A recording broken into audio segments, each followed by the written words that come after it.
जनावरहरूको जीवन रक्षाको लागि एकदमै सक्रिय रहने माननीय जीवहरू हामीले यहाँ देखेका छौँ। त्यो महत्त्वपूर्ण कुरा पनि हो।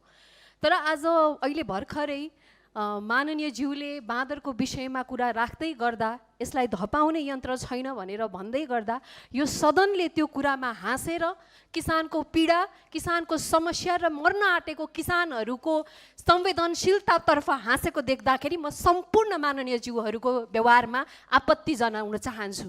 किसानको हक अधिकार मैले जसले हाँसेर आज अभिव्यक्ति दिइराख्नु भएको छ, यो अत्यन्तै संवेदनशील समस्या हो। आज हामीले बाँदर जनावरहरूको हक अधिकार रक्षाको लडाइँ गर्दै गर्दा त्यो समस्याले किसानहरूलाई मर्न बाध्य बनाइराखेको छ र त्यसको प्रत्यक्षदर्शी हामी छौँ। हामी नै आफ्नो घरबार छोडेर हिँड्नुपर्ने अवस्था काठमाडौँमा भइसक्यो। काठमाडौँ बाहिर गाउँका समस्याको त कुरै नगर्नुहोस्। जुन कृषिमा आधारित यो देशको मेरुदण्ड अर्थतन्त्र भनिन्छ, त्यो किसानको समस्यामा यो सदनमा हाँसो उठ्नु